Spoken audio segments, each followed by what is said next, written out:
Só de tarde, né? Se vai chegar mais alguém, deixa eu ver quem tá aqui. Tatu, Carla, Luísa, Biel e Rihanna. Né? Deixa eu esperar só mais um pouquinho. Assim, aí a gente começa. Tá? Esse primeiro horário. Não tá faltando muita gente.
Pronto, agora que o chegou, a gente pode começar já.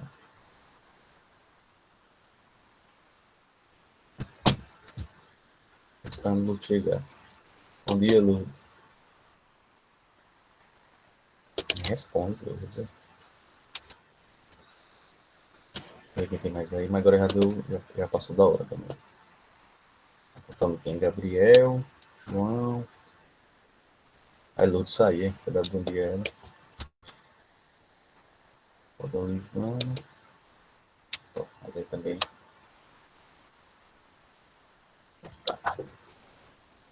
Bora lá, então.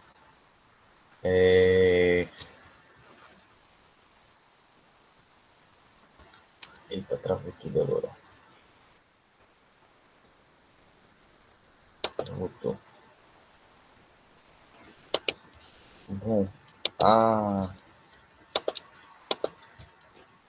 Luciano, ele. Tinha a coordenação, né, solicitou para a gente comentar um pouco de uma prova de vocês, rapidinho, as provas, né?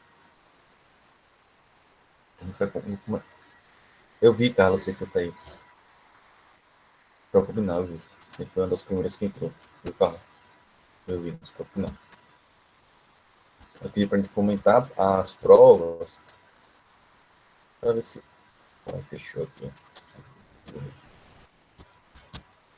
Para ver se tem, vocês tiveram. Para ver se tem dúvida, né?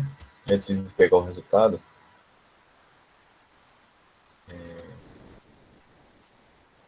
Peraí, que eu fechei aqui sem querer.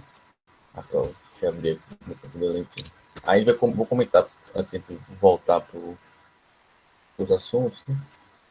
Vou comentar aqui rapidinho com vocês a prova, para ver se vocês tiveram alguma dúvida, se foi tranquilo, certo? A de física foi a única que você gostou. Quinta-feira a gente comenta a de física. A de física o assunto era mais tranquilão, né? O assunto era mais fácil e era mais aberta, né, para interpretação e das possibilidades das respostas de vocês, né? vai ser entendido bem na de física, né? Porque o próximo assunto de física já vai exigir os cálculos, né? Já vai ser um assuntozinho que tem conta. E geralmente, a pena que tu conseguiu enviar. Vou abrir aqui primeiro.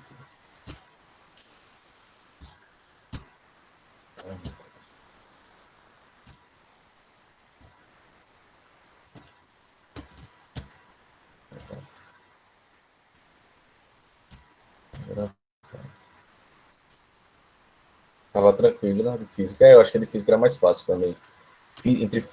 Nessa prova física, fiz, mas eu registrei sua presença. Certo? Não se preocupe não. Não se preocupe não, Lu. Eu vi que você entrou e que você caiu. Não se preocupe não. Não, Carla, não era para enviar, não precisava enviar, não. A de física era lá pelo sistema mesmo. Mas tiveram algumas pessoas que eu falei, só falei que tiveram duas pessoas que me mandaram também, né? Mas não era para enviar, não. Tá? Não se preocupe, não. Era só pelo sistema mesmo. Ela era só teórica, né?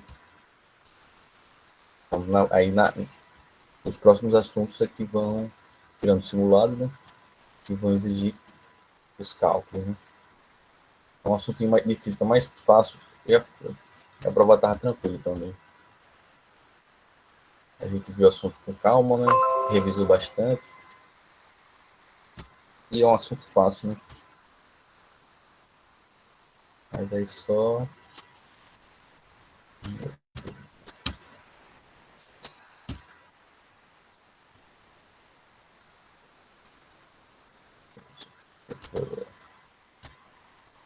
Tá, desculpa aí, gente, é porque o computador tá todo parando toda hora. Travando.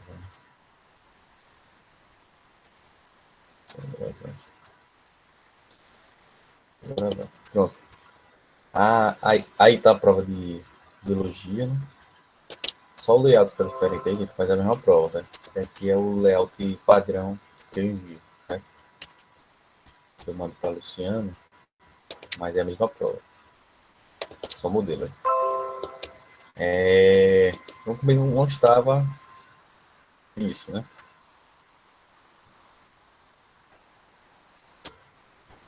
Então lá, na primeira questão. Então, a primeira questão que trazer aqui.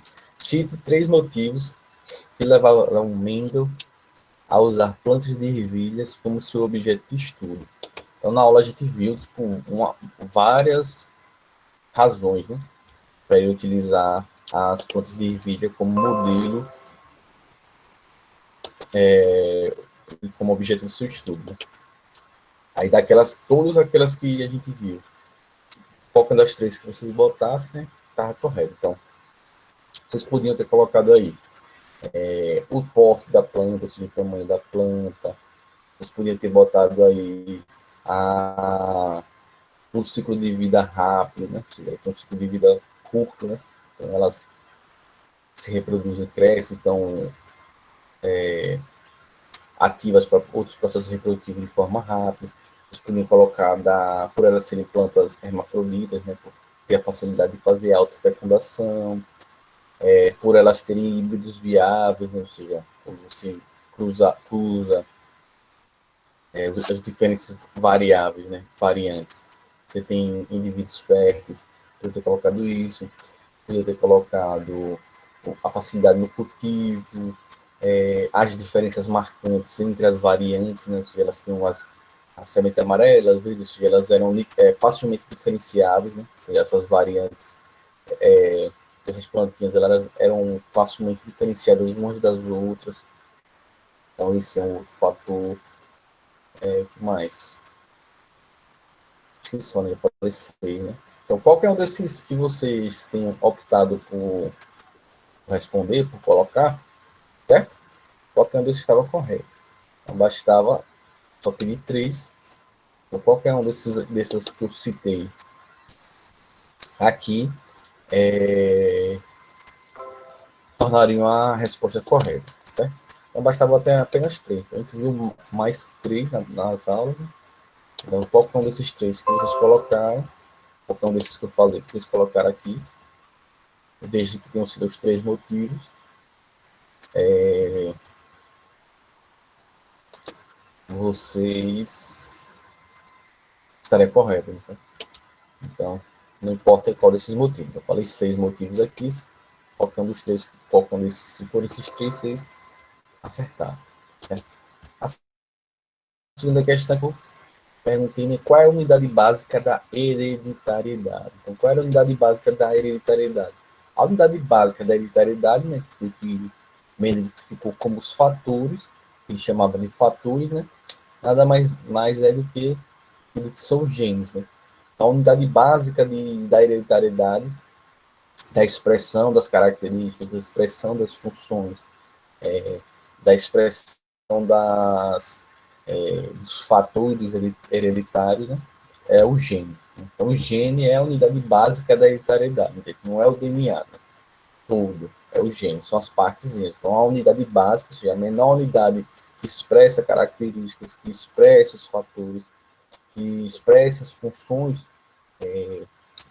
dentro do organismo, são os genes. Certo? Então, a unidade básica de hereditariedade são os genes. Beleza? A segunda questão, bastava afirmar que os genes são,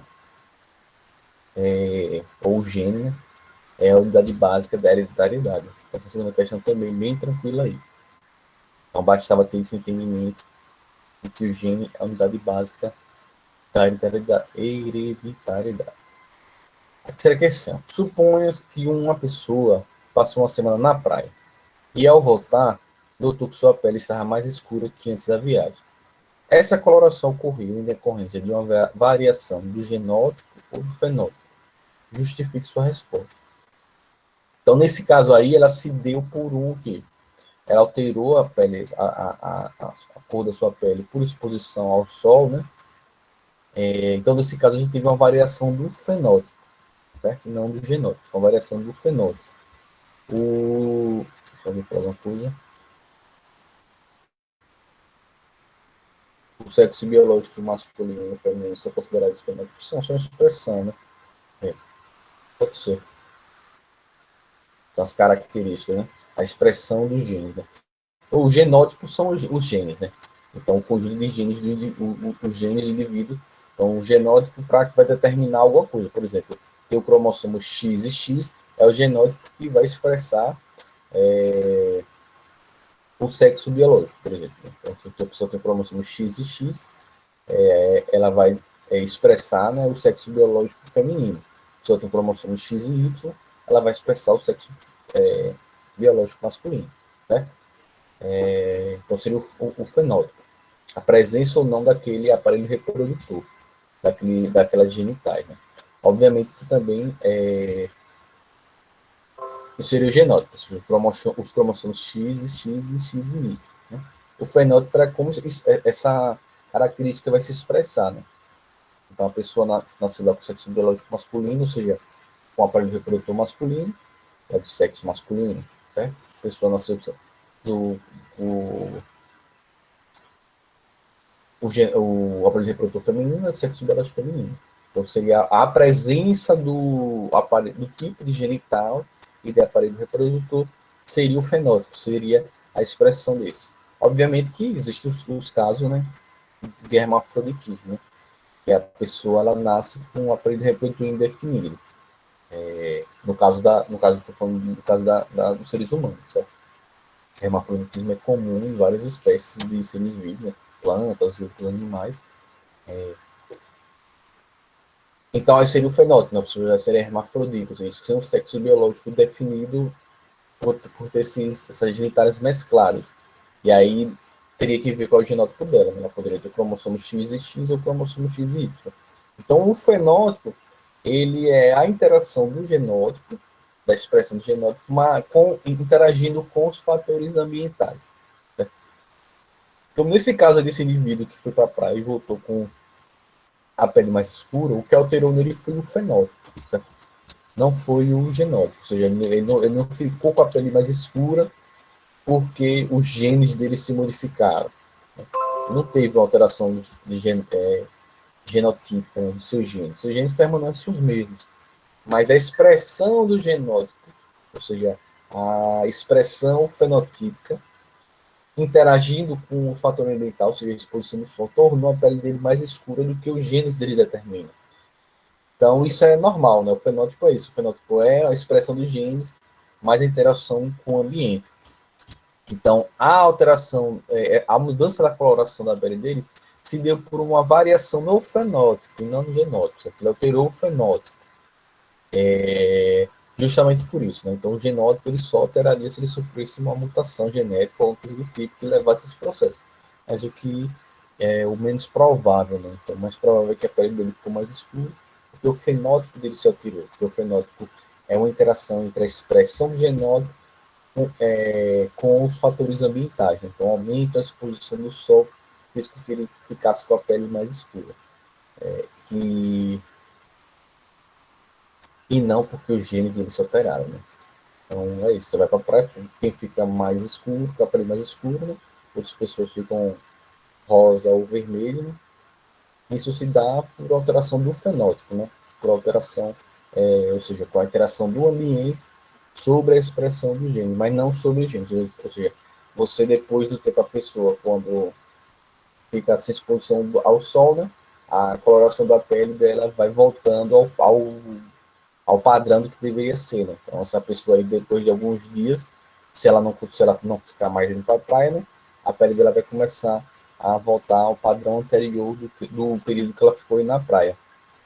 Esse período que esse padrão, né, seria essa expressão genotípica dele, né? Ou seja, seria a expressão do genótipo dele, certo? Então, nesse caso aí, a resposta permeia isso aí que eu falei. Tranquilo, né? Também estava fácil. Quarta questão. O que são alelos dominantes? O que seriam esses alelos dominantes? Os alelos dominantes são o quê? São aqueles alelos que eles se expressam em doses simples, né? Ou seja, são aqueles alelos que basta apenas você ter um dos alelos no par de alelos, né? Ou seja, basta que um dos alelos esteja presente para que aquela característica se expresse, né? Então, os alelos dominantes são aqueles que sobrepõem a sua expressividade, né? Ou a sua expressão sobre aqueles alelos que são recessivos. Né?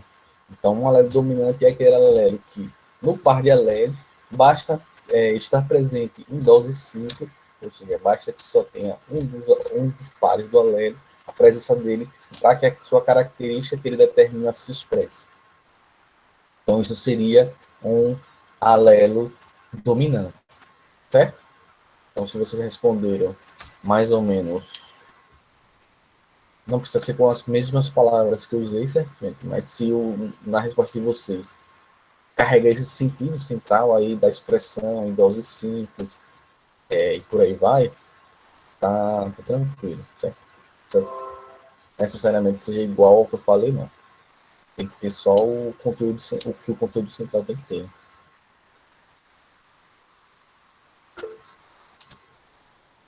Também, você botou, Ariel botou, eu coloquei o alelo que se expressa. Você botou só isso, é o alelo que se expressa. Se você colocou só isso, está errado. Né? Porque os alelos recessivos, eles se expressam também. A diferença de um alelo dominante para um recessivo é porque um alelo recessivo, ele só se expressa em dose dupla, né? Os dois alelos têm que ser recessivos para aquela característica se expressar. É diferente do dominante. O dominante basta que apenas um dos alelos do par esteja presente para que sua característica se expresse. Então, se você botou, se você colocou o alelo que se expressa, não é, né? Dominante e recessivo se expressa. O que diferencia é a dosagem deles, né? Então, os alelos recessivos só se expressam em dose dupla e os dominantes eles se expressam em dose simples, ou seja, basta ter um dos dois. Simplificou demais a resposta. Na quinta questão aqui, eu trouxe aqui, né? Por que Mendel, em sua geração F1, obteve apenas ervilhas com o mesmo tipo de genótipo, porque Mendel, em sua geração F1, obteve ervilhas com o mesmo tipo de genótipo. Bom, porque ele pegou o que foi que o Mendel fez, né? Primeiro que é a geração F1, né? A geração F1 é a primeira geração depois do cruzamento das plantas puras, né? A geração pura, a geração parental. Então ele quer saber por que todas elas tinham o mesmo genótipo. Por que elas tinham o mesmo genótipo? Porque ele fez o quê? Ele fez o cruzamento entre duas plantas puras para suas características. Né? Sendo que uma dessas plantas puras ela tem um caráter dominante e a outra tem um caráter recessivo. Essas plantas, que eles chamam de plantas puras, são as plantas homozigóticas, né? Ou as plantas homozigotas. Plantas homozigotas, ou qualquer indivíduo homozigoto, quanto ao seu genótipo, sempre faz o quê? Sempre produz o mesmo tipo de gameta. Então, as plantas com alelo dominante, homozigoto, então aquela planta lá que tem ervilha amarela, ela era homozigoto, os dois alelos delas eram dominantes, certo? Azão. As verdes, puras, recessivas, significa dizer que os dois alelos delas são azinho. Então, tanto a amarela dominante quanto a verde recessiva, se elas são homozigotas, elas sempre vão produzir o mesmo tipo de gameta. Ou seja, os gametas da planta amarela sempre vão portar o alelo dominante azão. E as plantas verdes puras, recessivas, ou seja, homozigotas, a gente chama de puras, são as homozigotas. Azinho. Todos os gametas dela, lá na segregação dos gametas, na formação dos gametas, que se você separar os alelos delas, elas sempre vão produzir gametas com alelo azinho. Então, se você faz o cruzamento de duas plantas homozigotas, né, puras, uma dominante e uma recessiva, todos os indivíduos desses cruzamentos vão receber sempre o mesmo tipo de alelo. Então, elas vão receber da planta verde sempre um alelo azinho e elas vão receber da planta de semente amarela sempre o alelo azão. Então, por que elas vão ter sempre o mesmo genótipo? Porque elas são frutos de um cruzamento entre duas plantas homozigotas ou duas plantas puras. E nesse processo da formação dos gametas, elas sempre vão produzir o mesmo tipo de gameta com o mesmo tipo de alelo. Então, quando esses alelos eles se combinarem, ou seja, quando esses gametas se combinarem, elas vão sempre formar plantas que têm o mesmo genótipo, que nesse caso vai ser azão-azinho, né? Que são as plantas híbridas. Então, F1, então a gente viu lá quando ele fez o experimento dele, que todas as plantas F1 eram amarelas. Por que todas as plantas F1 eram amarelas? Justamente pelo fato de que elas sempre recebiam elas sempre recebiam os mesmos alelos. Né? No caso da amarela dominante, azão, no caso da verde recessiva, azinho. Então elas sempre teriam, todas elas eram 100% heterozigotas, azão, porque elas sempre recebiam o mesmo tipo de gameta. Então, elas produziam o mesmo tipo de gameta, logo todos os indivíduos dessa geração F1 tinham o mesmo tipo de genótipo, certo? Tranquilo aí também, né? A sexta questão aqui a gente tem: defina a primeira lei de Mendel. Né? O que era a primeira lei de Mendel? O que o Mendel dizia? Mendel dizia lá na sua primeira lei o quê? E na segregação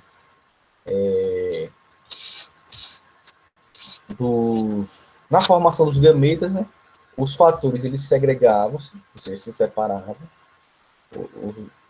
os alelos, no caso, se segregavam em igual proporção, ou seja, 50% para um, 50% para o outro, e que os indivíduos herdavam esses alelos em igual proporção dos seus pais, certo? Ou seja, de sua mãe e de seu pai. Então, na formação dos gametas, os fatores segregam-se. O que eram os fatores? Os genes. O que significa segregar? Se separar. Então, no processo de formação dos gametas, os fatores se segregaram, ou seja, no processo de formação dos gametas, os genes se separavam e eram recebidos em igual proporção dos pais, dos nossos pais, né? Então, a gente recebia metade dos fatores, tinha metade dos genes de nossa mãe, metade dos genes de nosso pai. Então, essa basicamente era a primeira lei de Mendel, né? Que aqui só a gente vai estudar, a gente não vai passar da primeira lei de Mendel, vai estudar a segunda. A segunda é só no ensino médio. Então, a primeira lei de Mendel tratava justamente disso, certo? Então, no processo de segregação, processo de formação dos gametas, os fatores segregavam em igual quantidade, né? E eram herdados, e são herdados numa mesma proporção, na herança materna e na herança paterna. O professor precisava ter colocado exatamente nas suas palavras, não. Mas se vocês colocaram na resposta de vocês esse sentido, o que era a chave aí nessa questão? Saber que no processo de formação dos gametas, os fatores, né, os genes, eles se separavam em igual proporção, e saber que no processo de fecundação, né, a gente herda esses fatores, a gente herda esses genes em igual proporção, materno, paterno. Ou seja, a gente recebe esses alelos em igual proporção da nossa mãe e do nosso pai. Era isso central, era isso que precisava, mais importante de saber, de ter aí. Se vocês usarem outras palavras, não tem problema, eu vou ver como vocês colocaram. Mas o central é essa ideia da separação dos fatores na formação dos gametas e a herança em igual proporção dos pais, né? Da mãe e do pai. Isso era o mais principal. Beleza? Tranquilo, né? Sétima questão, traga aqui. Ao cruzar plantas puras de flores azuis com plantas puras de flores brancas, ou seja, ele o que a questão está dizendo aqui? Ao cruzar plantas homozigotas de flores azuis com plantas homozigotas de flores brancas, obteve-se 100% de plantas com flores azuis. Tá? Que você já sabe que as flores azuis são dominantes e as flores brancas são recessivas, né? Aqui já, só de ler aqui a gente já conseguiu. 100% de plantas azuis em F1. Espera-se que em F2 as flores azuis e brancas apresentem qual proporção? Essa questão aqui, dava para vocês fazerem os cruzamentos, né? Ou seja, ele está falando de um cruzamento entre plantas. É o mesmo cruzamento de Mendel, né? Ele está falando aí de você cruzar as plantas azuis com elas mesmas, então o cruzamento entre plantas heterozigotas. Mas, quem lembrou lá da teoria, certo? Do experimento de Darwin, ou de Darwin, de Mendel, não precisava nem fazer nada, né? Qual é a proporção de todo o cruzamento entre plantas híbridas? Sempre vai nascer o quê? Qual a proporção? Sempre vai nascer na proporção de 3 para 1. O que Mendel viu no experimento dele, né? 3 para 1. 3 dominantes e 1 recessivo. Então, nesse caso aqui, nasceriam 3 plantas, a proporção, né? Então, para cada 4 plantinhas, né? 3 plantas nasciam azuis, já que as plantinha nascia branca. Então, nasciam 3 para 1, né? Ou seja, 3 azuis, né? Nasceriam 3 azuis e uma branca, né? Não sei como você sabe isso, porque é a questão que está dizendo. Então, você cruzou duas plantas ou duas plantas homozigotas, né, que ele chama aqui de pura, diferentes, e você obteve em F1 100% delas azuis, significa dizer que a azul é dominante sobre branco, certo? Então, se você faz esse cruzamento aqui das azuis, a gente espera encontrar o que em F2? A proporção que é da primeira lei de Mendel, de 3 para 1, né? 3 dominantes, no caso 3 azuis, e uma recessiva, que no caso é branca. Então, essa proporção não precisa nem fazer cruzamento nenhum. Aí, só pela teoria, só de lembrar lá do experimento de Mendel, né, do cruzamento de plantas puras, que ele encontrou em F1 e que ele encontrou em F2, vocês lembravam dessas proporções aí, vocês conseguiriam responder. Só pelo. Só pela teoria. Né? Então, aí você já sabia, né? Assim, 3 dominantes, 1 para 1 recessiva. Né? Essa é a proporção da primeira lei de Mendel. Nesse caso, vocês só teriam que saber quem era dominante e quem era recessivo. Mas pela questão mesmo, pela interpretação da questão, vocês conseguiam matar isso aí. Né? 3 azuis, no caso são as dominantes, para uma branca. Né? Então aí estava moleza também. Então aqui é 3 para 1 a resposta. Certo? 3 para 1, 3 azuis e uma branca.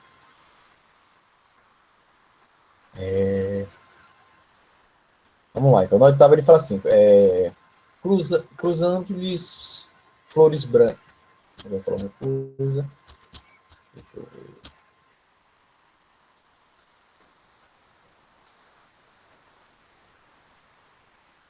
Essa próxima agora.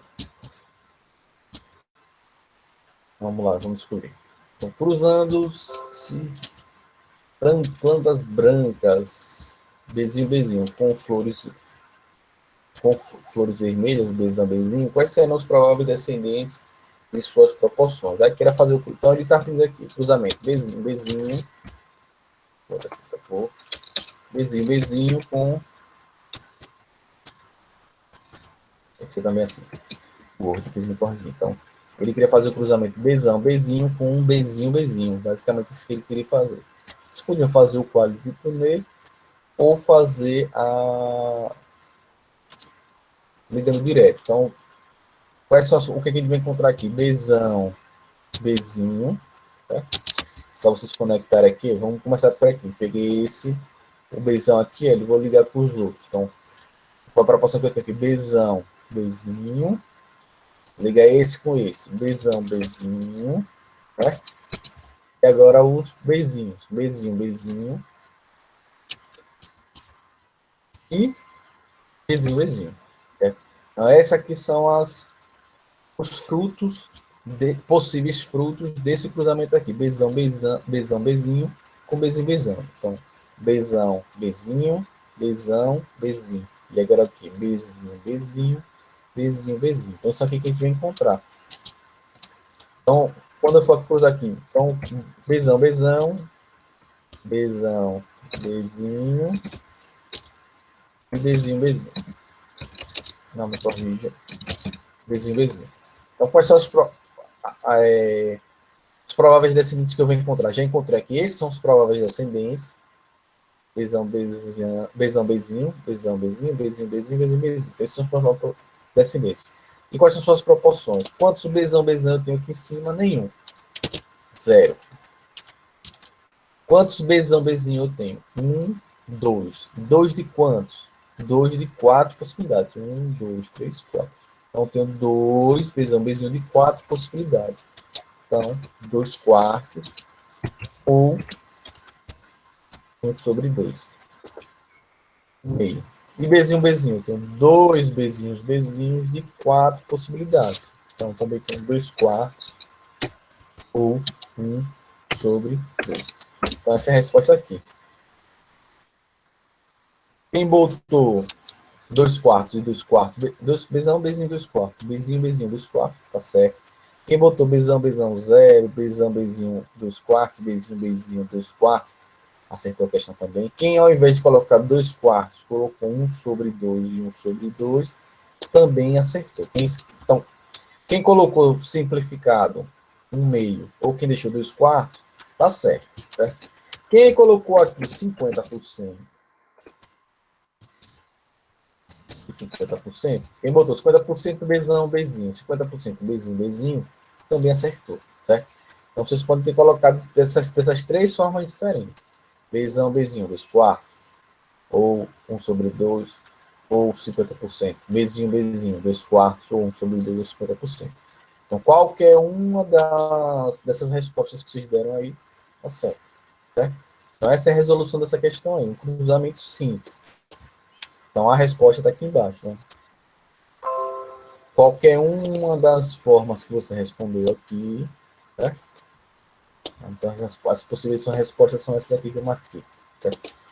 Então, se você botou qualquer uma dessas coisas aqui, tá certo. Se você botou 2/4, 1/2, 50%, bezão, bezinho, e a mesma coisa para bezinho, bezinho, você acertou, então tá bom. Quem botou 2/4, quem simplificou para 1/2, quem colocou em porcentagem, acertou a questão. Beleza? Quem não botou nada disso, aí errou, né? Aí não tem, não tem milagre, né? Certo? Entenderam aí? Acertou, Arthur? Ótimo. Tranquilo, né?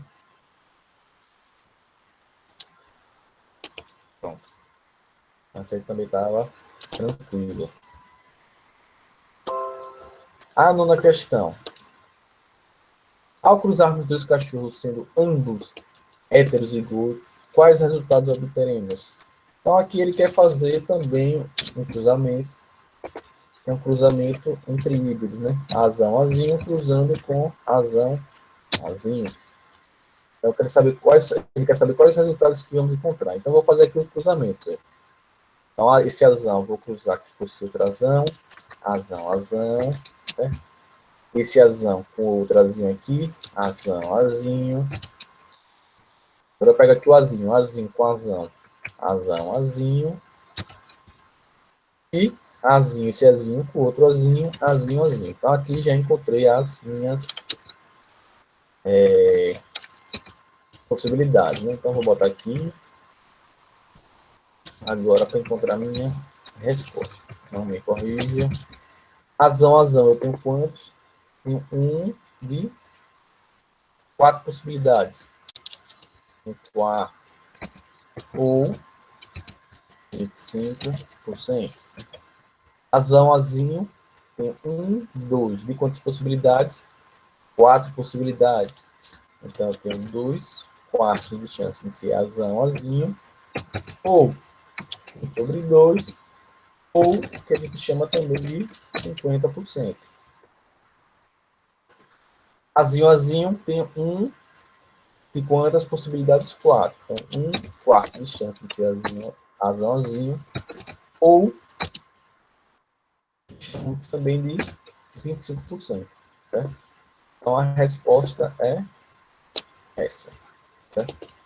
Qualquer coisa que vocês colocaram nesse sentido aqui, então, veja que você poderia colocar a fração ou a porcentagem. A fração, simplificada ou não, ou a porcentagem. A fração ou a porcentagem. Então, quem respondeu com a porcentagem, quem respondeu com...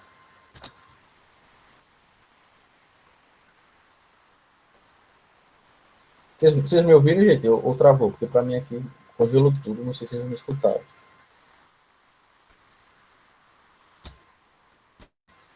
Deu um tilt aqui para mim, não sei se vocês pegaram esse tilt.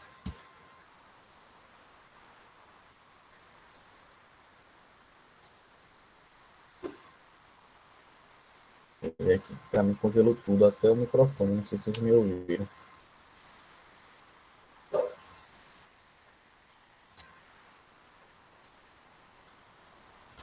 Sim, né?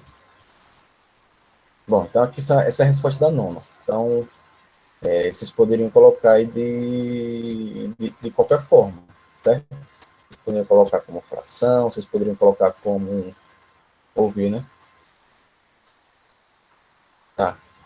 Mas aí, como a prova é aberta, eu vou ver lá. Se vocês acertaram alguma coisinha do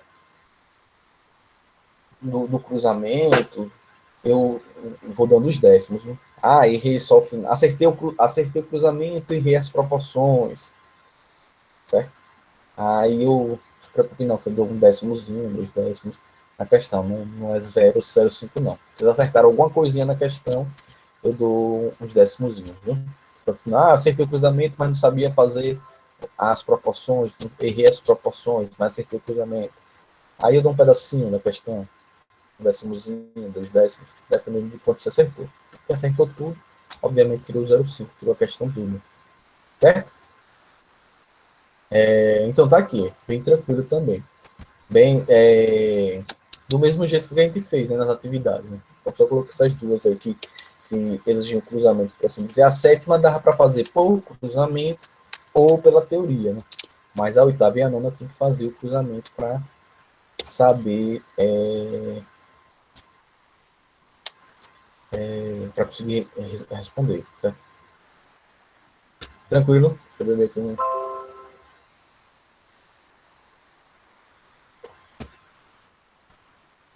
Agora com café para garganta.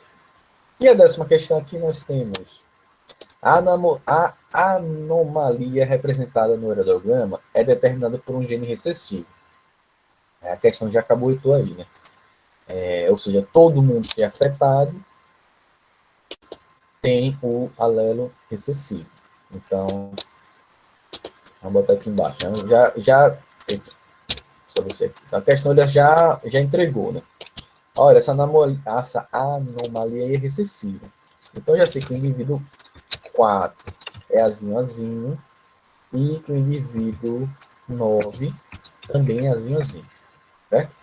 Então, a questão já me disse aí. Quais indivíduos cujos genótipos não podem ser determinados? Quem aí a gente não consegue saber o genótipo? Então, vocês teriam que investigar aí para descobrir quem é impossível saber o genótipo. Certo? Eu já sei que 4 e 9 eu sei, né? Eles são afetados, eu sei com certeza. Com certeza.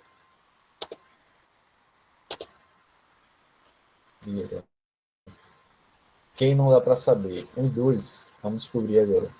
Vamos descobrir todo mundo que a gente consegue descobrir e ver quem sobra. Olha. Então, qual é o segredo aqui? A gente vai investigar a partir... Como eu já sei automaticamente quem tem, eu já sei automaticamente se é um gene recessivo, eu sei que quem é afetado é azinho, azinho, né? Então, eu já sei que 4 e 9 são indivíduos azinho, azinho. Então, a partir deles, eu vou tentar descobrir o dos outros, certo?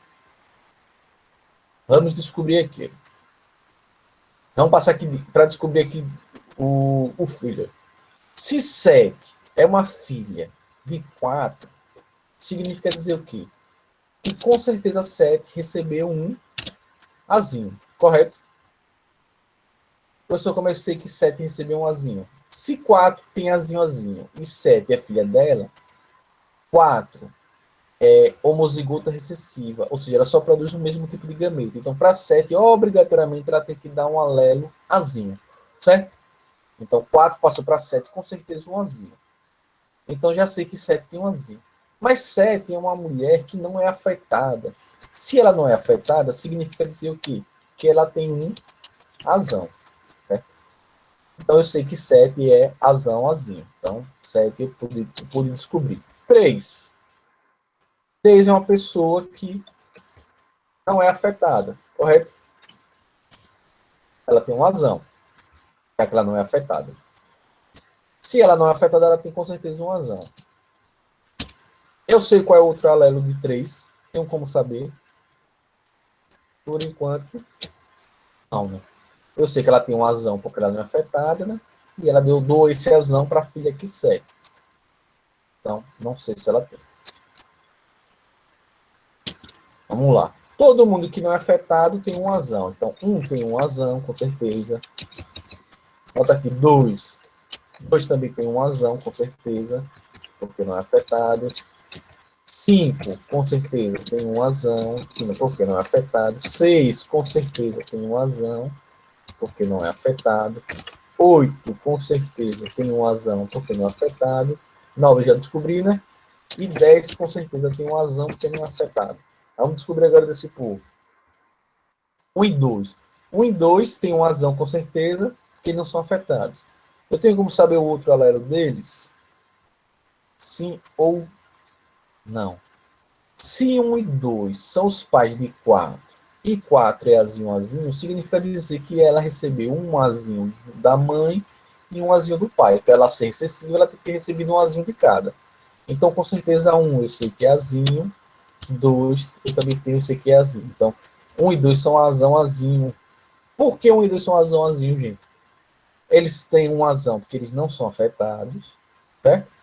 Mas como eles têm uma filha afetada, significa dizer que ela tem que ter recebido um azinho da mãe e um azinho do pai.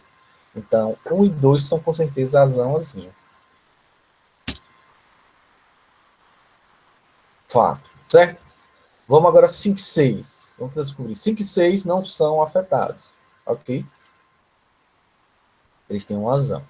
Agora, eles têm um filho 9 que é afetado. Se esse filho 9 é afetado, é azinho, azinho, significa dizer que ele recebeu um azinho do pai e significa dizer que ele recebeu um azinho da mãe.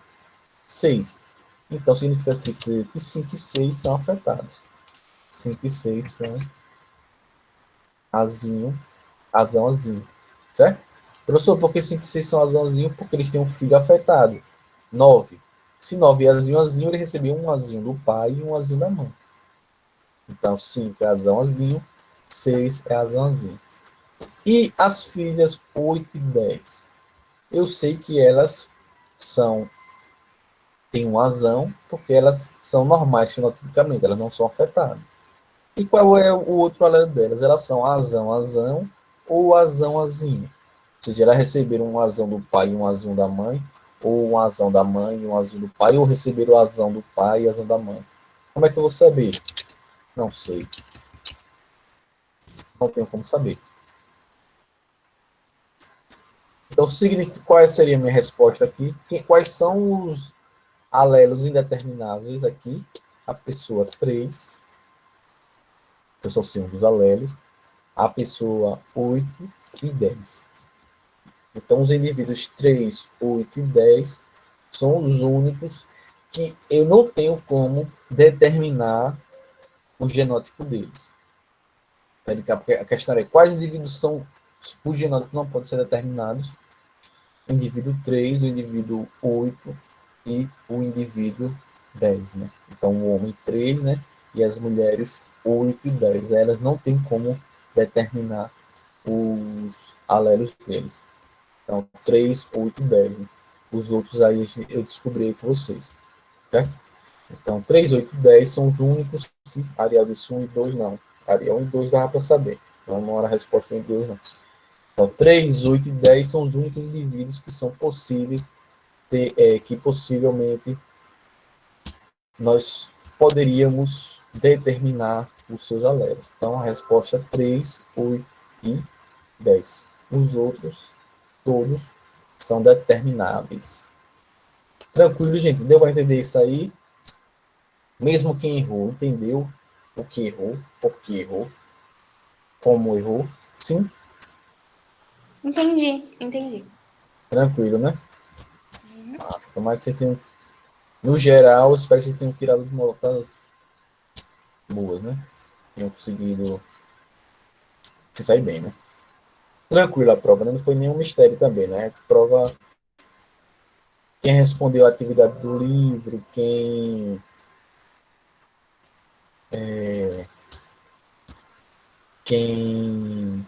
respondeu a revisão, quem respondeu a revisãozinha lá, acho que não deve ter tido muita dificuldade, não. Por mais que não tenha tirado 5, né? Ah, você não conseguiu tirar 5, mas com certeza mais de 3, 4, né? Não tava difícil, né? Não era uma prova difícil, né? Aí vamos ver. Também só vou saber quando eu corrigir, que eu não tive acesso, não. Fácil, né? Então, aí a gente fechou, né, com essa prova. A gente fechou a parte de hereditariedade, certo? E vamos começar um novo assunto, certo? Então, vamos dar só um segundo aqui para eu conseguir abrir ele, viu?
Que foi, Arthur? Você botou esse palhaço aí, né?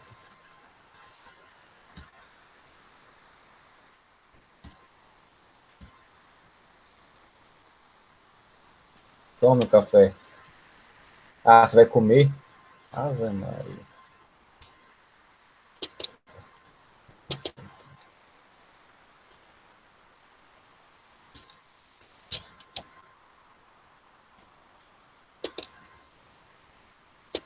Cadê? Não vai ser nada.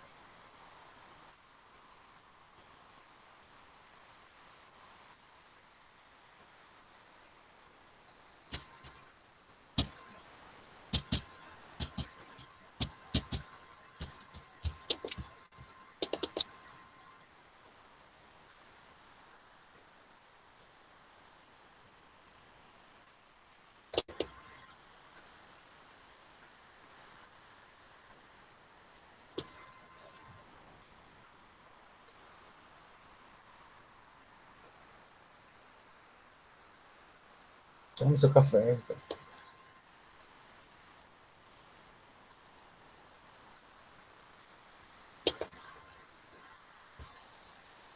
Tô muito só com o negócio aqui, gente. Que... Vou botar.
Pronto.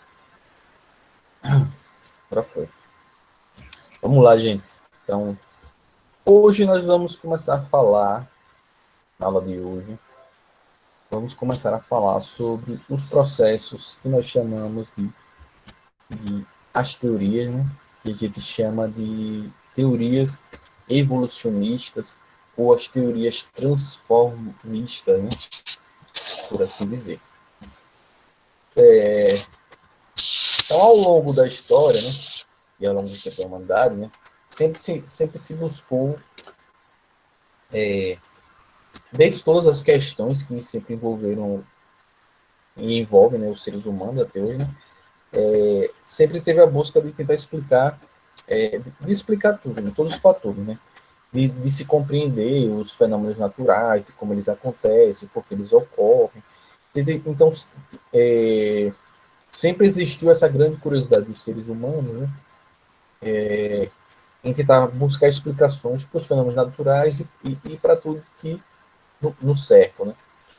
E a partir desses processos e dessas questões, das dúvidas, sempre foram se formulando tentativas de se explicar tudo, né? E uma das coisas que sempre se buscou e que se buscava explicar, fundamentalmente, era a origem da vida, né? Ou seja, como uma vida poderia e pode ter surgido e poderia surgir, né? As formas como o ser vivo poderia se originar. E também um ponto era esse, né? Ou seja, tentar identificar como os seres vivos surgiram, né? Ou seja, a origem da vida, a origem dos seres vivos. E dentro dessa ideia da origem dos seres vivos, de como existia, como poderia ocorrer a diversificação da vida. O que é essa diversificação da vida? Essa variedade de seres vivos, as variedades de formas de vida. Né? Então, são duas perguntas que são que podem estar ou não entrelaçadas, mas são próximas. Né? Um é como a vida surgiu, como os seres vivos surgiram, todos os seres vivos surgiram, e outra é como o que levou à diversificação dos seres vivos, ou seja, o que levou a que os seres vivos eles fossem tão variados na natureza. Tá? Questões profundas, né, Ariel? Algumas dessas questões elas podem ser explicadas, as duas questões, essas duas questões elas podem ser explicadas com a mesma resposta, dependendo da, dependendo da forma como a gente vai responder ela, né, e a partir de algumas ideias, né, sobre isso. Você pode responder as duas numa coisa só. E outras podem explicar de formas diferentes cada um desses processos, certo?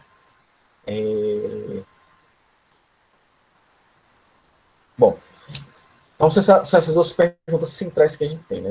E a partir disso, né, a gente consegue separar essas duas perguntas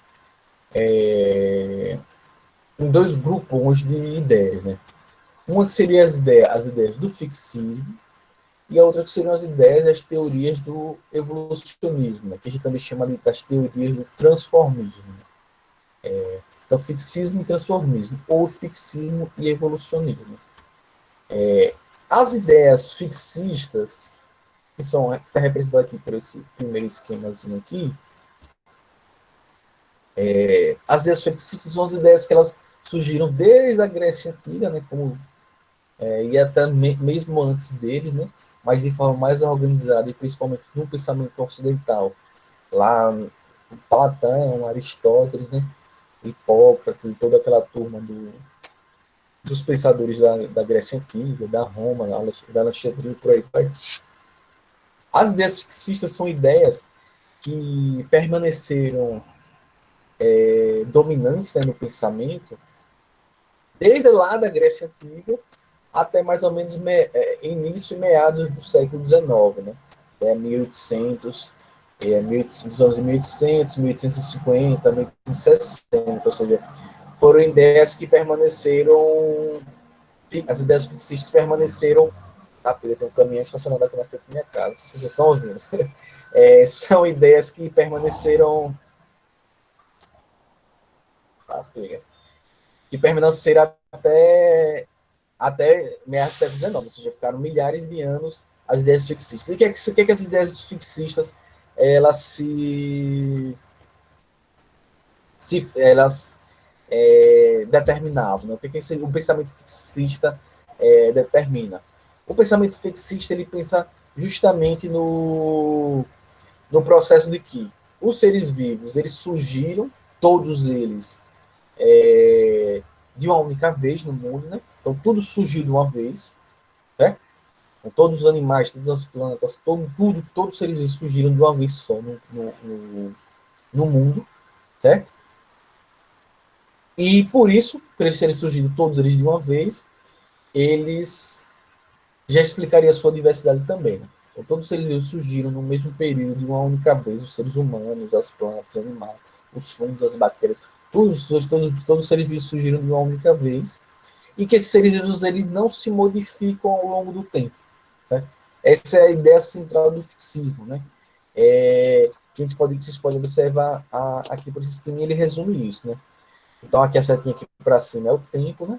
Então ele está dizendo aqui que todos os seres vivos surgiram, naquele fixismo, cada um surgiu de forma independente um dos outros, e que ao longo do tempo esses seres vivos eles não se modificam, ou seja, eles não sofrem nenhuma alteração. Então, o tempo vai passando, os milhares e milhares de anos vão passando, e esses seres vivos eles permanecem, obviamente que não o mesmo ser vivo, né, que eles morrem, né? Mas a espécie, por assim dizer, ela permanece a mesma ao longo do tempo. Então, a ideia do fixismo é justamente por isso que tem esse termo, fixismo, vem de fixo, imutável, não se altera. Então, para o fixismo, os seres vivos surgiram todos de uma única vez, isso é a ideia central do fixismo. E a gente fala sobre os tipos de. As diferentes ideias dentro do fixismo. Né? Mas, de forma geral, seria isso. Os seres vivos surgiram, cada ser vivo ele surgiu um independente do outro, ou seja, não existe nenhuma relação de parentesco entre os seres vivos. Não existe o sentido de ancestralidade, ou seja, que um ser vivo ele possa ter dado origem a outro ser vivo. Alguma espécie dada origem a uma nova espécie, surgindo novas espécies. Não, o profexismo não existe isso, né? Ou seja, os seres vivos eles todos surgiram ao mesmo tempo, não existe nenhum grau de parentesco entre eles, e esses seres vivos eles não se modificam ao longo do tempo, ou seja, eles não se alteram. O profexismo para os seres vivos sempre vão ser daquela forma. Nenhum fator leva à alteração dos seres vivos. Nenhum fator leva a nenhum tipo de modificação dos seres vivos. Eles são assim desde que eles se originaram e eles vão continuar sendo assim até o fim da existência daquela espécie, até que aquela espécie entre em extinção. Ela nunca vai se alterar. Né? E os seres vivos que são muito parecidos, por exemplo, só ir pela imagem, essas borboletas de cores diferentes, ou então um cavalo, uma zebra, né? Um burro, né? Eles são parecidos a coincidência. Né? A coincidência é obra de quem os criou, que eles seriam dessa forma, mas não existe. Esses animais eles são parecidos, essas plantas são muito parecidas, mas isso não significa dizer que uma surgiu a partir da outra, elas são aparentadas ou têm uma ancestralidade, não.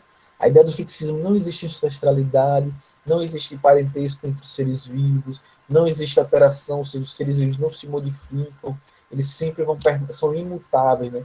Eles vão permanecer idênticos, iguais ao longo dos milhares e milhares de anos. O máximo que pode acontecer com eles é eles entrar em extinção e desaparecer. Mas os seres vivos eles não se modificam, ou seja, não existe nenhum fator que altere esses seres vivos.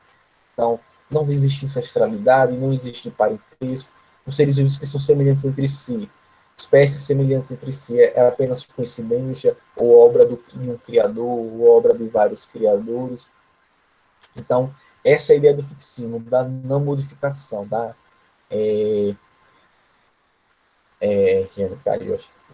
são imutáveis, os seres vivos não se modificam, não se alteram de forma nenhuma, certo? Então essas são as ideias principais que são centrais do fixismo. Obviamente que dentro do fixismo a gente tem pensamentos diferentes dentro do fixismo, que vão ter ligeiras diferenças entre eles, né? Mas isso não significa dizer que eles não sejam fixistas. Né? A ideia do fixismo vai ter sempre isso em mente. Né? A imutabilidade dos seres vivos, eles não se modificam ao longo do tempo, não existe parentesco, não existe ancestralidade, não existe a possibilidade de uma espécie de vir a dar origem a novas espécies, né? É o processo que a gente chama de especiação, que vai ver lá mais para frente. Né? Então, essas são as ideias que envolvem o fixismo. E há outro conjunto de ideias e teorias que se contrapõem ao fixismo, são as teorias que a gente chama das teorias e ideias e teorias, né, que a gente chama das ideias transformistas, ou as ideias evolucionistas, né, ou as ideias da evolução. Só pela imagenzinha daqui, você já consegue observar algumas ideias, né, que estaria dentro do evolucionismo ou do transformismo, né. Então você veja que a ideia do evolucionismo, esse esqueminha que ele já mostra o quê? Que ao longo do tempo, uma ideia central do evolucionismo que se contrapõe ao fixismo é a ideia de que os seres vivos eles podem sofrer modificações ao longo do tempo, né? Ou seja, eles podem se alterar ao longo do tempo. Então, a ideia por isso que se chama transformismo ou evolucionismo vai estar justamente na ideia de que os seres vivos eles se modificam, ou seja, eles podem sofrer modificações ao longo do tempo. Então, eles podem se alterando, sofrendo alterações ao longo do tempo. Então, ele vai sofrendo modificações ao longo do tempo, né? Então, a ideia central do evolucionismo ou do transformismo é que os seres vivos eles podem sim sofrer modificações ao longo do tempo. E aí, professor, dentro da ideia do evolucionismo, como é que os seres vivos sofrem essas transformações? Aí vai depender de cada teoria evolucionista que a gente vai também estudar, né? Então, alguma teoria vai explicar de uma forma, né? Outras teorias vão trazer outras explicações que vão levar, que vão conduzir essa modificação. Então, na ideia do evolucionismo, é que os seres vivos eles se modificam ao longo do tempo, ou seja, que um ser vivo, sim, ele pode se alterar e dar origem a uma nova espécie, ou seja, se um ser vivo ele se modifica ao longo do tempo, logo pode existir o quê? Pode existir parentesco entre os seres vivos, ou seja, se uma espécie se modifica e se transforma em outra espécie, significa dizer que talvez ela tenha algum grau de parentesco. Né? Aí, dentro da ideia da evolução, né, a gente vai ter teorias que vão se contrapor um pouco nessa ideia de parentesco e ancestralidade. Né? Algumas teorias evolutivas e evolucionistas, elas defendem, já que é evolucionista, né, que os seres vivos se modificam, mas eles não entendem que tem teorias que vão dizer que não tem ancestralidade, diz que na verdade uma espécie virou outra, se modificou e virou outra, mas tem outras teorias que vão dizer que uma espécie ela sim pode dar origem a novas espécies, ou seja, uma espécie deu origem a outras espécies. Então, dentro do evolucionismo também vão ter teorias que vão ser diferentes. Né? Então, alguns acreditam que um ser vivo vira outro, se transforma em outro, e outras teorias que defendem que uma espécie dá origem a novas espécies, sem necessariamente se transformar em outra. Né? Então, tem algumas diferenças entre algumas teorias evolutivas. Mas o que elas têm em comum, toda teoria evolutiva, é entender que os seres vivos eles podem sim sofrer modificações ao longo do tempo, ou seja, eles não são fixos. Né? O ser vivo ele pode dar origem a outros seres vivos, eles podem se modificar. Eles não só podem, como eles vão se modificando ao longo do tempo. E aí o que vai diferenciar justamente as teorias. Algumas entendem que os seres vivos se modificam em respostas ao ambiente, outras teorias que o ambiente seleciona organismos que têm características adaptativas para sobreviver. E aí a gente vai ter vários processos que vão explicar essas formas. Mas, de forma geral, toda teoria evolutiva, ela entende que os seres vivos se modificam. Ela entende que os seres vivos se transformam ao longo do tempo, certo? Então, uma diferença que a gente tem nítida já é justamente essa, né? Entre fixismo e evolucionismo. É a ideia de que no evolucionismo, a ideia de que os seres vivos, sim, eles sofrem transformações, que eles, sim, eles se modificam ao longo do tempo. Ou seja, eles podem se alterar ao longo do tempo, seja por pressões ambientais, como algumas teorias apontam, seja pelo ser vivo, ele tem uma capacidade de se modificar para se adaptar às alterações em um determinado ambiente. Então, uma diferença que já tem entre fixismo e evolucionismo é justamente essas ideias aí da modificação. Nem todas as teorias evolutivas, mas dentro de algumas teorias evolutivas, se entende que existe ancestralidade e que existe parentesco entre todos os seres vivos. Ou seja, dentro de uma das teorias evolutivas, se entende que os seres vivos eles foram se modificando e a partir de um ser vivo novas espécies foram surgindo. Então, se a gente regredir esse pensamento, se todos os seres vivos que se entre todos os seres vivos existe um grau de parentesco, se uma espécie dá origem a novas espécies, se tem essa ideia de ancestralidade, ou seja, que um ser vivo é ancestral do outro, se a gente regrida essa ideia até a origem, dentro de uma das teorias evolucionistas e evolutivas, a gente vai ter a ideia de que todos os seres vivos surgiram a partir de um mesmo ancestral. Ou seja, muito provavelmente o primeiro ser vivo foi dando a origem a outros seres vivos que foram se diversificando, se alterando, se modificando, até chegar, né, ao que a gente tem hoje em dia, né, das espécies que tem, algumas entraram em extinção, outras permaneceram, outras sofreram especiação, novas espécies foram se formando. Então, dentro do transformismo e do evolucionismo, de um ramo do evolucionismo, que é o que é mais aceito hoje em dia, né, no meio científico, é justamente essa ideia de que os seres vivos se modificam ao longo do tempo, os seres vivos uma espécie dá origem a novas espécies, existe parentesco entre as espécies, ou seja, espécies semelhantes, elas não são coincidentemente parecidas, elas são parecidas porque elas apresentam características semelhantes, e da onde saíram essas características semelhantes? De um ancestral que elas têm em comum. Então, quanto mais parecidos são os seres vivos, mais provavelmente eles têm um ancestral em comum mais próximo na linha evolutiva ao longo do tempo, ou seja, eles têm um ancestral mais, vamos dizer assim, um avô, um tataravô evolutivo, né, próximo, né? E seres mais diferentes, não quer dizer que eles têm, são mais parentes mais distantes, né? De primos de terceiro, quarto, décimo grau, mas que em algum ponto na história da vida eles vão apresentar algum ancestral em comum, ou seja, eles vão ter algum parente comum lá atrás. Então, são as ideias que, evolutivas e evolucionistas que são opostas ao fixismo. Né? Então, o fixismo é isso, a ideia. Organismos fixos não se modificam, surgiram todos de uma mesma forma, não existe ancestralidade, não existe parentesco, eles são imutáveis. Evolucionismo, transformismo, os seres vivos eles se modificam, eles se alteram ao longo do tempo, certo? E aí a gente tem dentro do evolucionismo as ideias que entendem que existe ancestralidade, parentesco, ou seja, que uma espécie dá origem a outra, de origem a outra, que todos os seres vivos surgiram a partir lá, milhões de anos atrás, de primeiras formas de vida, e foram se diversificando, se alterando ao longo do tempo. Né? Então, essas são as duas ideias centrais que opõem essas duas linhas de pensamento. Né? Então, o fixismo e o evolucionismo. Deu para entender as ideias centrais, gente, que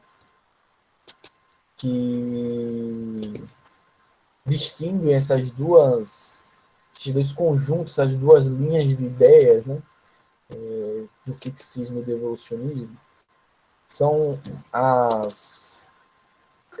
Tranquilo, né, Ariel? São as ideias centrais, certo?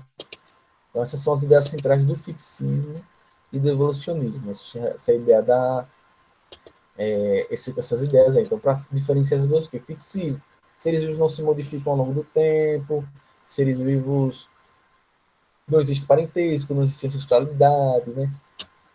Todos surgiram de uma mesma forma, por aí vai. Transformismo, a evolução dos seres vivos se modificam ao longo do tempo. Essas são as ideias mais centrais. Aí, dentro do fixismo, a gente tem algumas subdivisões, né?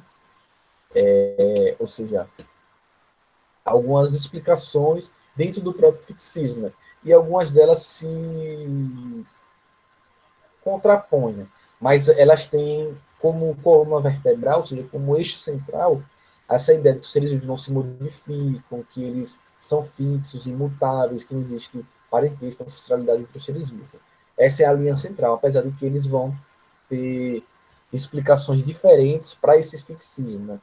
Então, por exemplo, a gente tem as ideias do fixismo daquilo que chama da geração espontânea, que é uma ideia que surgiu lá com Aristóteles, lá entre 384 e 322 a.C., que é que essa geração espontânea dizia que os seres vivos eram criados a partir da matéria inanimada e um princípio ativo a transformaria em vida, ou seja, ele dizia que os seres, fora os seres humanos, né, que da matéria inanimada, ou seja, da matéria sem vida, por exemplo, da lama, e se um princípio ativo que estava presente no ar se combinasse com essa matéria inanimada, ali poderia surgir um ser vivo, ou seja, poderia brotar da lama só, aparecer um sapo, um rato, um, um calango, uma árvore crescia do nada. Então, isso era o que chamava de processo de geração espontânea, ou seja, os seres vivos que surgiam a partir dessa combinação desse princípio ativo que estava no ar, mas a matéria sem vida. E assim eles buscavam explicar como alguns seres vivos surgiam, principalmente seres vivos mais simples. Essa ideia da geração espontânea ela permaneceu por até meados do século XVIII, XIX, ainda era muito presente essa ideia da geração espontânea. Né? Então, os seres vivos eles poderiam surgir do nada. Ou seja, foi o caminhão embora aqui, senão. Pera aí, gente, 2 minutos para esse caminhão embora.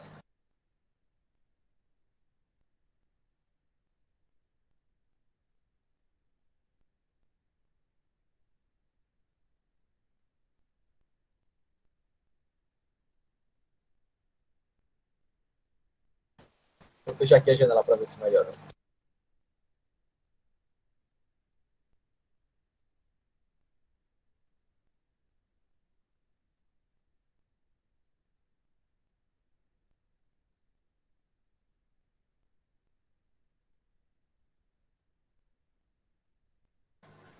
Reduziu agora, fechei aqui a janela.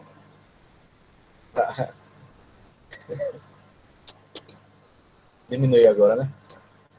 Fechei aqui a janela. Tá aqui no calor, mas diminuiu essa zoada. Então, essa ideia da geração espontânea era isso, né? Essa ideia de que os seres vivos eles podiam surgir do nada, né? Se as condições, existissem condições favoráveis para isso, eles simplesmente brotariam do nada, né? Então, um jacaré saía do meio da lama, do nada, se as condições fossem favoráveis para isso.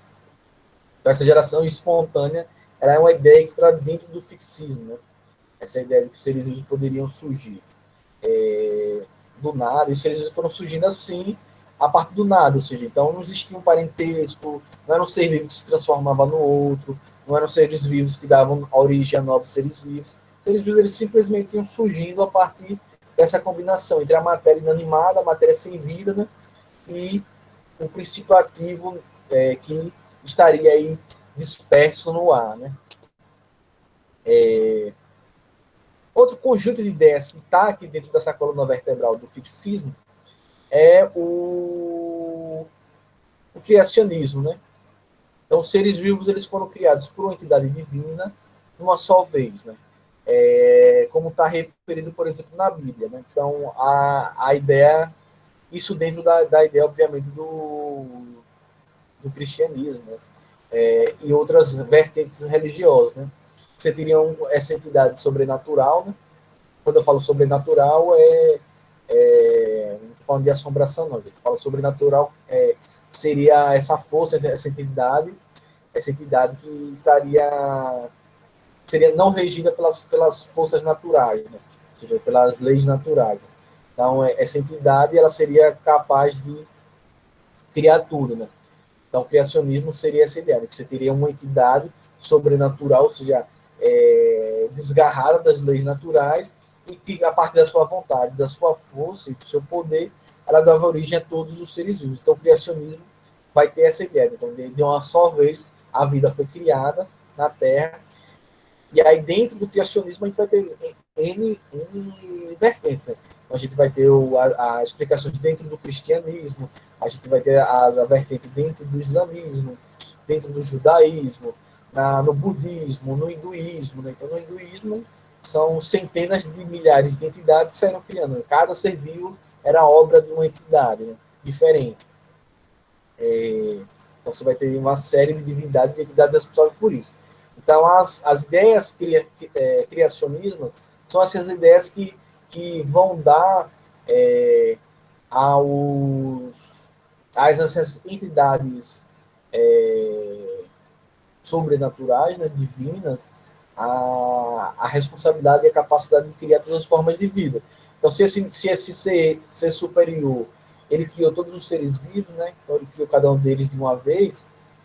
Então você não teria essa ideia de transformação, de modificação, de nada disso. Né?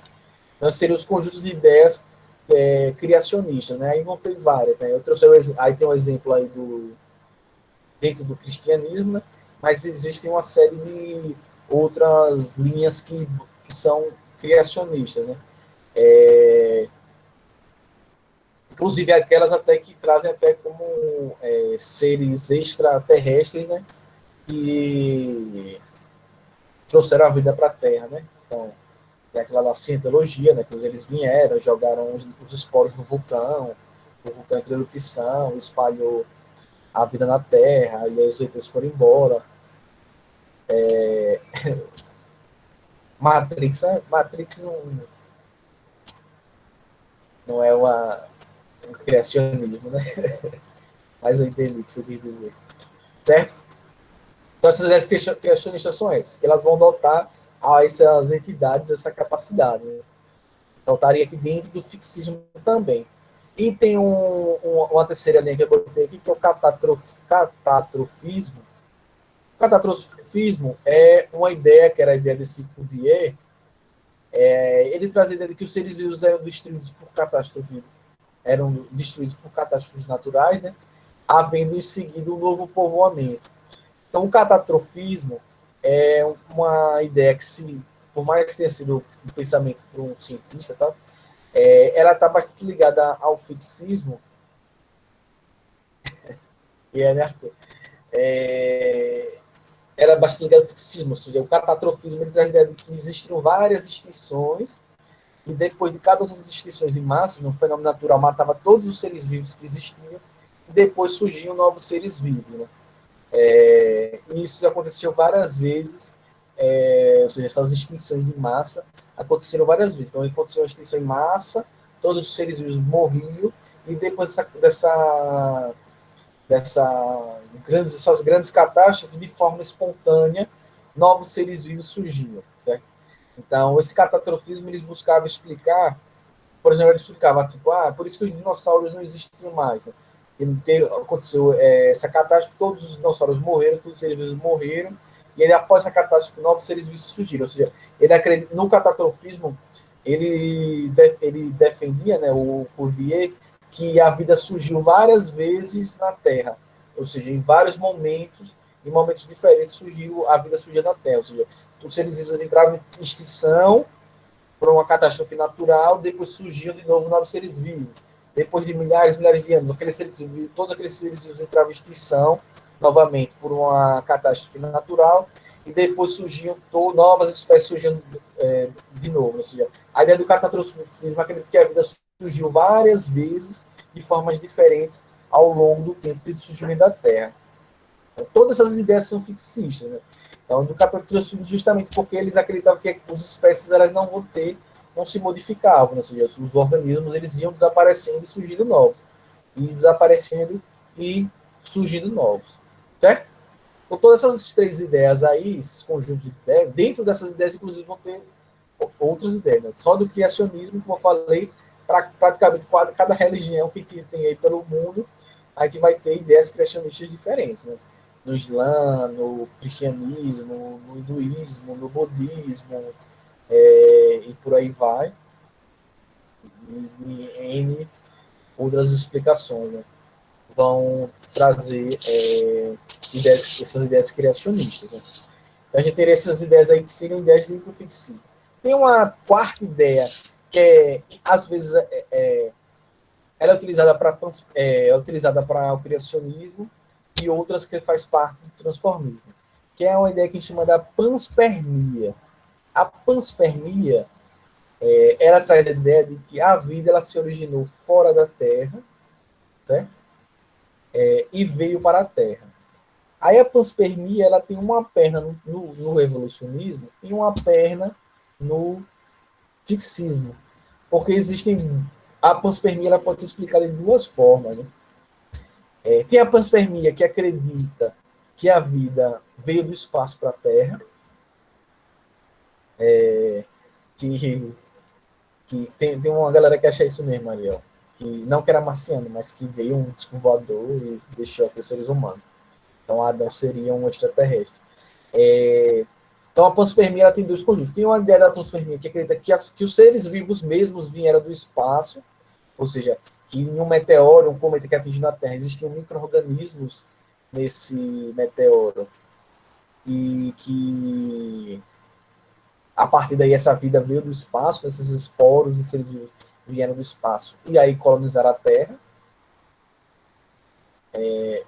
Outras ideias da panspermia que veio do disco voador e semeou a Terra com vida. E tem a ideia da panspermia que fala que, na realidade, não é que não vieram seres vivos do espaço, né? Ou esporos e meteoros, mas, na verdade, que os elementos químicos que dariam origem à vida na Terra vieram do espaço.